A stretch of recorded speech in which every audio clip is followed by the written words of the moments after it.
In order to keep the Trinity fantasy alive, Trinitarians have to be theologically and intellectually dishonest. They'll tell you, oh, yeah, the Trinity was something that the earliest Christians always believed in. Moses, he was a Trinitarian all the way throughout the Tanakh in the Old Testament. Clearly, they taught a Trinity. All the way through to Revelation, the Trinity was taught. Jesus was a Trinitarian. He taught it clear as day, everybody, right? But is this the truth? And is this what Scripture teaches? No, it's not. And their own historical writings damn Trinitarians.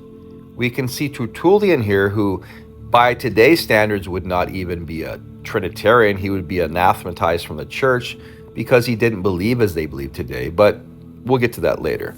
You can see in chapter 3 in Tertullian's letters against Praxeas, he admits that the majority of believers were startled at his idea of a three-in-one God, and that they were actually calling them polytheists, that they were believers in two gods and three gods.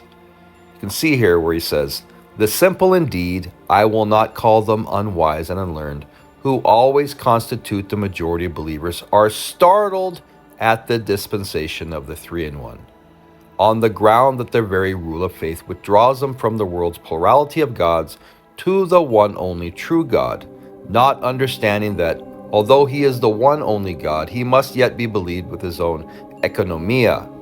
So you can see here where Tertullian admits that the majority of believers are startled at the dispensation of the three-in-one. So the majority of believers did not take his faring well. They were completely startled at this idea, right? They were not accustomed to it. They rejected it. Then he goes on to get into more philosophical assertions here. The numerical order and the distribution of the Trinity, they assume to be a division of the unity, where the unity is just more nonsense. And then he says here, they are constantly thrown out against us, that we are preachers of two gods and three gods, while they take to themselves preeminently the credit of being the worshipers of the one God. Then again, he gets into more diatribe here. Just as if the division of the unity itself with irrational deductions do not produce heresy, you can see how these guys get so lost in philosophical mumbo-jumbo that they lose the point of the scriptures. These people think that they're smarter than they really are. Then he goes on to say, and to cement the fact, he goes on to say that the Son and the Father are different because they differ from the mode of their being, because the Father is not the same as the Son, since they differ from one another in the mode of their being. For the Father is the entire substance, but the Son is only derived and a portion of the whole, as he himself acknowledges, "My Father is greater than I." John 14:28 in the Psalm. His inferiority is described as being a little lower than the angels. Thus the Father is distinct from the Son, being greater than the Son, inasmuch as he who begets is one, and he who begotten is another. He too who sends is one, and he who is sent is another. And he who makes is one, and he through whom the thing is made is another.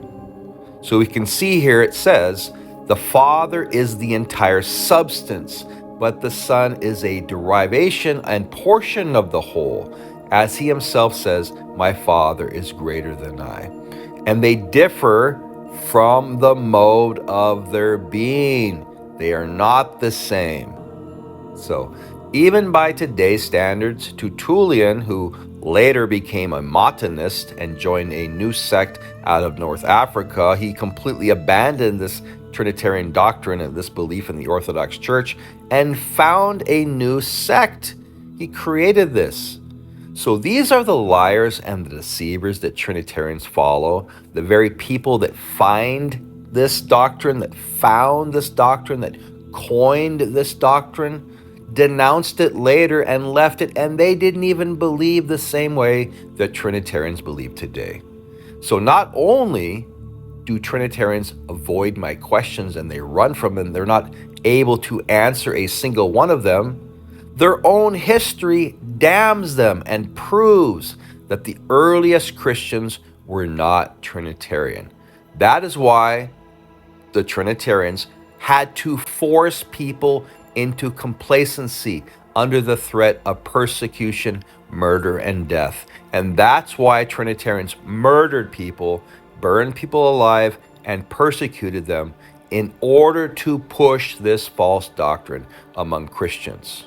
Christians, don't just stick to what you're told, stick to what Scripture teaches. Do you want to follow liars like this who taught a different gospel that Paul warned us about in Galatians 1? Or are you going to actually stick to what Christ taught in the gospel, be a part of the small flock, the little flock that adheres to the truth, not take the wide path? Remember, the road to destruction is wide.